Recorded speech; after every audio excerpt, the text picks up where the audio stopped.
পান করলেন। তাদের মানব জীবন শ্রেষ্ঠ জীবনের একমাত্র উদ্দেশ্য ঈশ্বর প্রাপ্তি, তা যেন এই জীবনেই সফল হয় এই কাতর প্রার্থনা।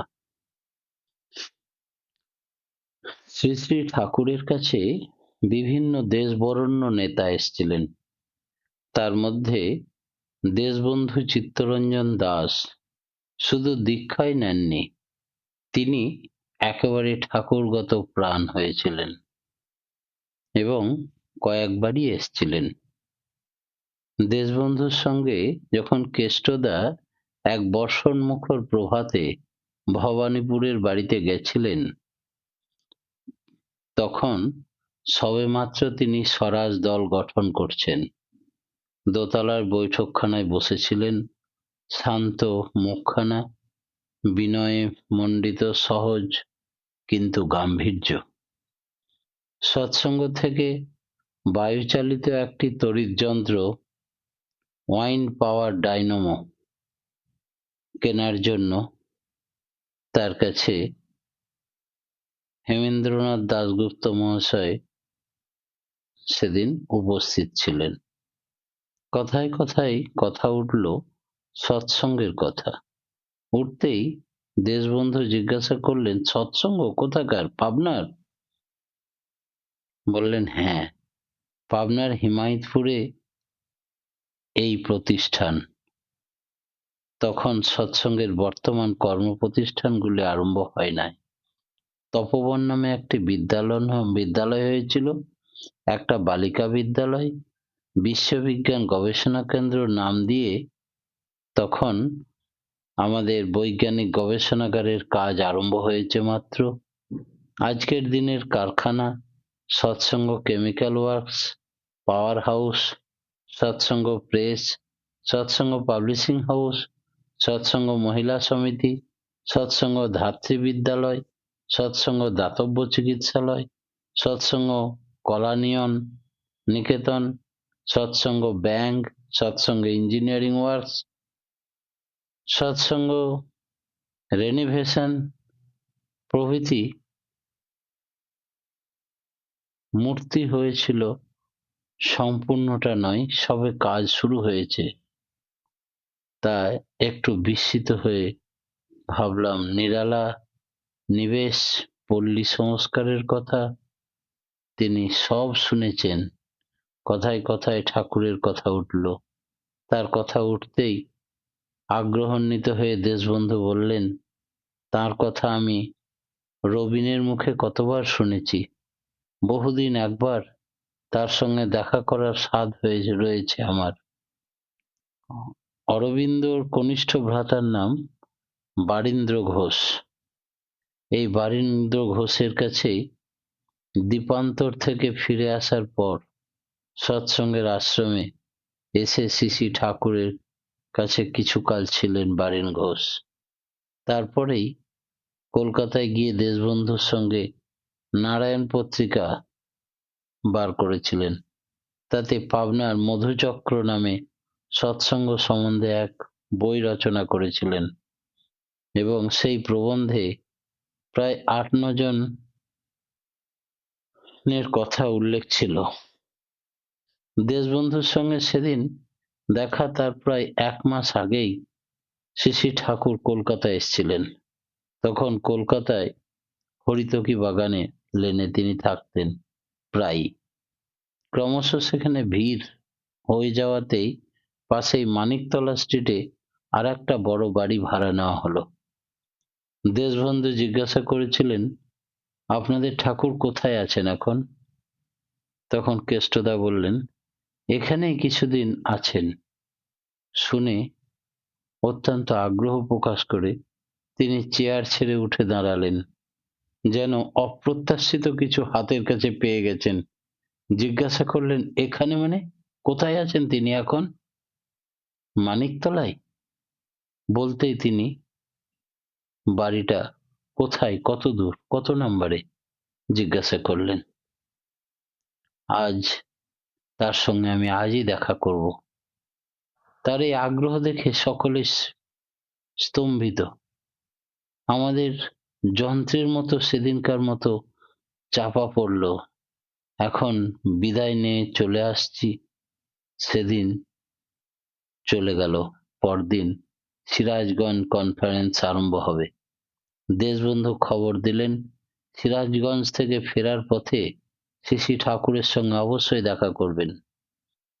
তার ৫-৬ দিন পর সন্ধ্যার পর একখানি মোটর গাড়ি এসে মানিকতলার বাড়ির সামনে দাঁড়ালো। সন্ধ্যা অতীত হয়ে গেছে, আর বাড়িখানা কীর্তন গানে তখন মুখরিত হয়ে উঠেছে। দেশবন্ধু একাই মোটর থেকে নেমে এই বাড়ির দোতলার ছাদে গিয়ে উঠলেন। শ্রী ঠাকুর তখন ছাদে মাদুর পেতে বসে গল্প করছিলেন। বাড়ি ভরা মানুষ, গরমের দিন, আর ছাদে লোকাকীর্ণ। দেশবন্ধু নির্জনে কথা বলতে চাহেন, শুনেই সকলেই নেমে গেলেন, আর কয়েকজন মাত্র শ্রী ঠাকুর ও দেশবন্ধুর কাছে থাকলেন। নিচে তুমুল কীর্তন, বাড়িটা যেন ফেটে যাচ্ছে কীর্তনের আওয়াজে। দেশবন্ধুকে দেখেই শ্রী ঠাকুর তাকে চির সহজ প্রীতি ভরা কণ্ঠে বললেন, আসেন দাদা, বসেন, বলেই অভ্যর্থনা জানালেন। শ্রী ঠাকুর নানা প্রশ্ন করতে লাগলেন। দেশবন্ধু উত্তর দিতে লাগলেন। সে রাত্রে দুজনে কত কথা হলো, সব সবিশেষ মনে নেই, যদিও নন কোঅপারেশনের কথা উঠল, চরকার কথা উঠল, খদ্দরের কথা উঠল, মহাত্মাজির কথা উঠল। তখন দেশবন্ধু বললেন, চরকা ও খদ্দরে যে দেশের অনেক উপকার হতে পারে তা আমি বিশ্বাস করি, কিন্তু ওতে যে দেশ উদ্ধার হবে বলে আমি বিশ্বাস করি না। তবে মহাত্মাজির ওতে খুব দৃঢ় বিশ্বাস। মহাত্মাজিকেও প্রথম আমি আধ্যাত্মিক দৃষ্টিসম্পন্ন মহাপুরুষ বলে মনে করেছিলাম, তার জন্য তার প্রতি আকৃষ্ট হয়েছিলাম। আর আমি এই ১ বছর করার পরে, এক্সপেরিমেন্ট করার পরে দেখলাম তার কথা মতো কাজ করেই যাচ্ছিলাম। ক্রমশ নিরাশ হলাম। মহাত্মাজির খুব মোরাল ডিসিপ্লিন আছে, তার পরিচয় পেয়েছিলাম। বিশ্বস্ত সৈনিকের মতো যা বলেন তাই অদ্ভুত কঠোরভাবে সঙ্গে সঙ্গে প্রাণপণে পালন করার চেষ্টা করেন। ক্ষমতাও তার অপূর্ব, কিন্তু তার ভিশন সম্বন্ধে, আধ্যাত্মিক সম্বন্ধে আমি ডিসঅ্যাপয়েন্টেড হলাম। তাই চুক্তির সময় পর্যাপ্ত অপেক্ষা করে নন কোঅপারেশন ছেড়ে দিয়ে আমি স্বরাজ দল গঠন করেছি ঠাকুর। শ্রী ঠাকুর বললেন, দেখুন দাসদা, শুধু খদ্দরে কি হবে বলুন দেখি, আর জেলে গেলেই বা কি হবে? ইংরেজদের কি তাতে শক্তিহীন হবে? না শুধু খদ্দর পড়লেই আর জেলে গেলেই দেশ ছেড়ে পালাবে ইংরেজ? যা করলে জেলে যাই, তা করলেই জেলে যাই, আর জেলে গেলেই যা হয় তাই হয়। স্বাস্থ্য যায়, শক্তি যায়, মনুষ্যত্ব নষ্ট হয়, আর তার সঙ্গে মার। দেশবন্ধু প্রশ্ন করলেন, তবে কি করব? শ্রী ঠাকুর বলতে লাগলেন, দেশটাকে যদি স্বাধীনই করতে চান, তবে আপনারা দেখতে হবে ইংরেজরা সমস্ত দেশটাকে কেমন সার্ভ করে দেশের অন্তর জয় করেছিল। আপনারাও যদি দেশের সেবায় লেগে যান, কোথায় দেশবাসীর দুঃখ, বাংলার জনসাধারণের কোথায় অভাব, কোথায় দৈন্য, প্রাণে প্রাণে বুঝে যদি তা সেবা দিয়ে দূর করে দেন, তীব্রভাবে কর্মে লেগে যান, আর আপনাদের সার্ভিস তখন দেশবাসী তাদের থেকে বেশি বলে মনে প্রাণে বুঝবে যখন, তখন স্বরাজ স্বরাজ বলে চিৎকার না করলেও আপনি স্বরাজ এসে যাবে। দেশবন্ধু বললেন, কিন্তু যা করতে চাই তাতেই তো ওরা বাধা দেবে। যা করতে যাব তাতেই তো পদে পদে গভর্নমেন্টের বাধা পাচ্ছি। শ্রী ঠাকুর বললেন, এমন জায়গায়, এমন প্ল্যাটফর্মে দাঁড়িয়ে কাজ করতে হবে যাতে কারুর সঙ্গে বিরোধ না লাগে। ইস্ট ইন্ডিয়া কোম্পানি যখন এলো, তারা এলো তাদের কমার্স, ব্যবসা নিয়ে আর কালচার নিয়ে। তাদের কমার্স বা ব্যবসা দিয়ে দেশবাসীর অভাব দূর করতে লাগলো, দেশকে সার্ভিস দিল। তারপরে বাণিজ্যের মানদণ্ড রাজদণ্ডে পরিণত হলো। তাই হায়ার কালচার, পাদ্রীদের কোথাও প্রেস, কোথাও স্কুল, কোথাও শিক্ষা বিনামূল্যে দান করতে লাগলো। ক্রমশ দেশের লোকের মন জয় করে নিল তারা। আপনারা যদি তেমনি করে শুরু করেন, গালাগালি শুধু না দিয়ে, শুধু বক্তৃতা না দিয়ে, দেশের কোথায় ব্যথা, কোথায় অভাব অনুভব করুন আর দেশকে সার্ভিস দেন, সেবা দিন। তবেই না দেশকে জয় করতে পারবেন, দেশের সমস্ত লোকের মন জয় করতে পারবেন। আমি বুঝি সেবা, মানুষের সব রকম অভাব দূর করা। এই যদি পলিটিক্স হয়, তো এইটাই আমার পলিটিক্স। শুনতে শুনতে দেশবন্ধু মুখ একেবারে উদ্দীপ্ত হয়ে উঠল। আবার প্রশ্ন করলেন, তবে কি করব বলে দিন না পরিষ্কার করে ঠাকুর। আমারও এই রাজনীতি ভালো লাগে না, কিন্তু এমন জড়িয়ে গেছি যে আর ফিরতেও পারছি না। একজন এমন উপযুক্ত লোক খুঁজে পাচ্ছি না, যার হাতে সব দায়িত্ব তুলে দিয়ে আমি নিশ্চিন্ত হতে পারি। শ্রী ঠাকুর আবার বললেন, আচ্ছা দাসদা, এই যে উপযুক্ত লোক নেই, এ কেন বলতে পারেন? কেন এত বড় দেশটা আপনার সাহায্যকারী একজন খুঁজে পাচ্ছেন না, বিশ্বস্ত মানুষ? এ কথা একবার ভেবে দেখেছেন কি? দেশবন্ধু বললেন, যার উপরে ভার দিতে যায় সেই ঠিক মতো করে না, পারে না। আবার যাকে ভালো করি সেই হয়ে ওঠে নিন্দুক, বিশ্বাসঘাতক। শ্রী ঠাকুর বললেন, দেখুন, আপনি বলছেন সারা বাংলায় মানুষের মতো মানুষ খুঁজে পাচ্ছেন না, অথচ একা দাসদা এই সরা জানতে পারবেন? সাহায্যকারী না পেলে কাজ করবেন কাদের নিয়ে? শ্রী ঠাকুর আবার বলতে লাগলেন, দেখুন, দেশে মানুষের মতো মানুষের অভাব আপনারা দেখতে পাচ্ছেন।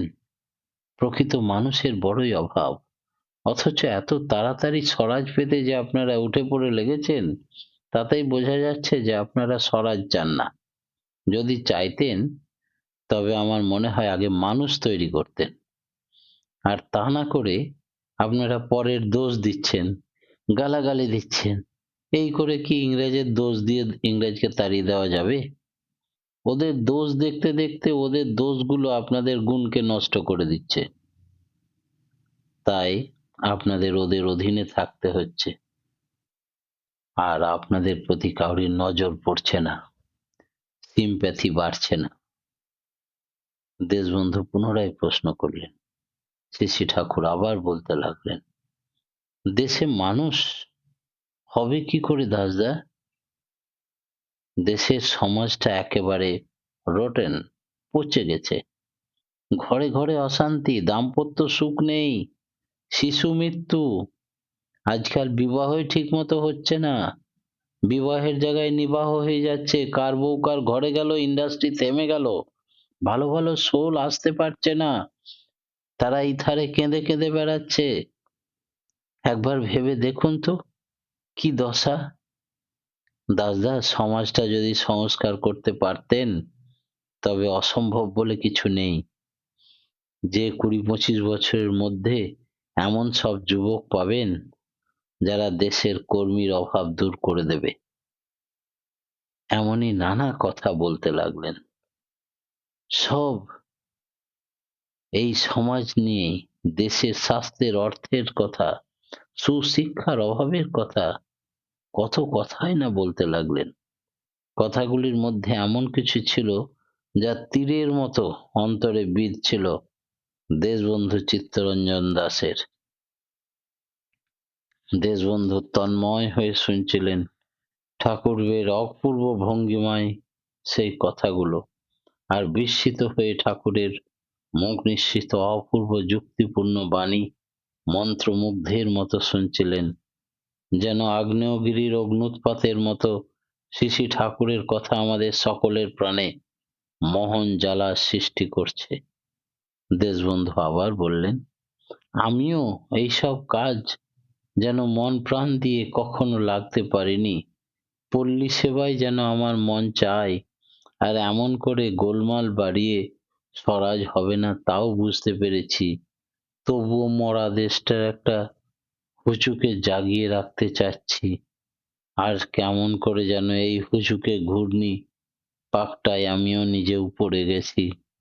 শ্রী শ্রী ঠাকুর বললেন, দেখুন দাসদা, যিনি সবটা দেখেন এমন একজন শের পিছনে না থাকলে কোনো কাজ হবে না। অর্জুনের ছিল শ্রীকৃষ্ণ, রামদাস ছিল শিবাজি, মহারাষ্ট্রের জাতিকে গড়ে তুলেছিলেন, আর চাণক্য ছিল চন্দ্রগুপ্তের। চন্দ্র রানা প্রতাপ এত করেও তেমন কিছুই করে উঠতে পারল না, শুধু তার পিছনে কোনো আদর্শ ছিল না বলে। দেশবন্ধু বালকের মতো সহজভাবে জিজ্ঞেস করলেন, তবে কি করতে হবে আমায় বলে দিন। শ্রী শ্রী ঠাকুর হেসে বললেন, নাম, খুব করে নাম করতে হবে, সব সমস্যার সমাধান এই নামের মধ্যেই লুকিয়ে আছে। দাদা, নাম করুন। দেশবন্ধু বললেন, নাম তো কত করেছি, কই কিছুই তো হলো না আমার। শ্রী শ্রী ঠাকুর বললেন, শুনে নিতে হয় কি করে নাম করতে হয়, কখন করতে হয়, ব্রহ্ম মুহূর্ত কখন, ঠিক মতো নিয়মিত ভাবে নাম করতে হয়। দেশবন্ধু জিজ্ঞাসা করলেন, কেমন করে করব বলে দিন না। শ্রী শ্রী ঠাকুর বললেন, মার কাছে গিয়ে শুনে নিন, মা সব জানেন। মা হচ্ছে নাম দেওয়ার অধিকারী ঋত্বিক। শ্রী শ্রী ঠাকুরের মাতা সেখানে উপস্থিত ছিলেন না। তাকে একজন গিয়ে ডেকে আনলেন। তিনি আসতেই দেশবন্ধু উঠে গিয়ে অদূরে তার পাশে দাঁড়ালেন। আর দেশবন্ধু দীক্ষা গ্রহণের ইচ্ছা প্রকাশ করতেই মা বললেন, দেখ, বড় বড় লোকেদের আমার মোটেই বিশ্বাস হয় না। তারা মনে করে ভগবানকেও তারা দয়া করছে। অদূরে ঠাকুর বসেছিলেন। তাকে দেখিয়ে মা বললেন, ও বালক, ওর কি বুদ্ধি শুদ্ধি আছে? ঠাকুর পাঠিয়েছেন বলাতেই ঠাকুরের উদ্দেশ্যে মা এই কথা বলছেন, ও তো বালক, ওর কি কোনো বুদ্ধি শুদ্ধি আছে? ওর কথায় লাফিয়ে উঠো না, শেষে ঠিক থাকতে পারবে না। যাও গিয়ে আগে মন ঠিক করো গে। তোমার মতো বড় লোকেরা আমার কাছে নাম নেওয়া সাজে না। আজকে নেবে, কাল ছেড়ে দেবে। দেশবন্ধু বললেন, মা, আমি আপনার দয়া পাবো না তা আমি জানি। আমার মতো পাপীর উপরে আপনার দয়া কেমন করে হবে? মা, আমি জগন্নাথ দেবের মন্দিরে গেছিলাম, কত লোক সেখানে যায়। আমি অভিমানে সেই মন্দিরে কখনো ঢুকিনি। জগন্নাথ সবাইকে দয়া করেন, দেখতে পায়, শুধু আমি তাকে দেখতে পাইনি। তাই আপনি কি করে আমাকে দয়া করবেন? দেশবন্ধুর এই সোজা সরল তীব্র আকাঙ্ক্ষার কথা শুনে মায়ের মন গলে গেল।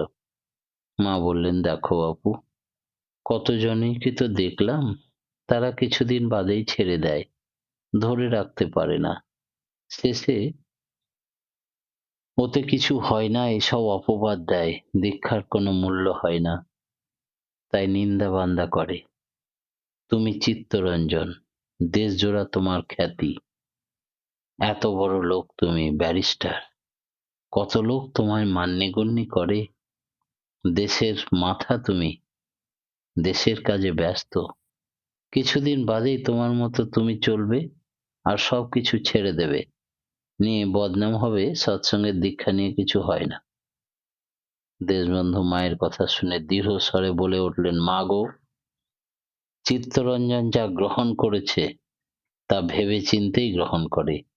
একবার যাকে ধরে তার শেষ না দেখে ছাড়ে না। দেশবন্ধুর দৃঢ় ব্যাকুলতা মায়ের হৃদয় গলে গেল। ছাদের উপর উন্মুক্ত আকাশতলে দুইজনের কত কি কথা হলো। দূর থেকে অনেকে অস্পষ্ট শুনতে পাচ্ছিলেন। দীক্ষা গ্রহণান্তে শ্রী ঠাকুরও তার মায়ের পদধূলি নিয়ে নেমে পড়লেন চিত্তরঞ্জন। তিনি মোটর গাড়িতে উঠলেন। ২-৩ দিন পরে দেশবন্ধু আবার এলেন। বাংলার দৈন্যপীড়িত গ্রামগুলি সম্বন্ধে কত কথা, মনোবিজ্ঞানসম্মত সাধনা বা অভ্যাসের দ্বারা, মনোশক্তি দ্বারা কেমন করে সহজে একাগ্রতা লাভ করা যায়, জীবনকে উন্নত আদর্শ অনুযায়ী গড়ে তোলা যায়, ইচ্ছাশক্তি বাড়ানো যায়, চরিত্র সবল করা যায়, দেশের শিক্ষার সঙ্গে কি কি যোগ দিতে হবে, কেমন করে বালক বালিকাদের বিদ্যার সঙ্গে চরিত্র ফুটিয়ে তুলতে পারা যায়, সমাজের সংস্কার কেমন করে করা যায়, অদূর ভবিষ্যতে জাতির দুর্বলতা, কৃতঘ্ন বিশ্বাসঘাতকতার সংখ্যা কি করে কমানো যায়, গ্রামে গ্রামে কুটির শিল্প প্রবর্তন করলে দেখতে দেখতে কেমন করে দেশের জনসাধারণের শিল্পকলা পারদর্শী কর্মঠ করে তোলা যায়, নানাবিধ অয়েল ইঞ্জিন, ইলেকট্রিক মোটর এগুলো প্রয়োগ করে দুর্বল জাতি বিজ্ঞানের সাহায্যে সহজে কেমন করে দ্রুত বহু শক্তি প্রয়োগ করে শিক্ষা শক্তিমান করে তোলা যায়, গ্রামে গ্রামে ছোট ছোট ব্যাংক, দারিদ্রতা দূরীকরণ, দেশবাসী কেমন করে শিক্ষায়, স্বাস্থ্যে, চরিত্রে স্বাচ্ছন্দ্য লাভ করবে, কর্মনৈপুণ্য হয়ে উঠবে, জীবন জ্বলন্ত হয়ে উঠবে, এত সব কথা সমস্ত ক্ষুদ্র বিদায় নেওয়ার সময় দেশবন্ধু বলতে লাগলেন, আমি শীঘ্রই ফরওয়ার্ড পত্রিকায় গ্রামের সংস্কার কাজ আরম্ভ করব, ঘোষণা করে দিলেন তিনি।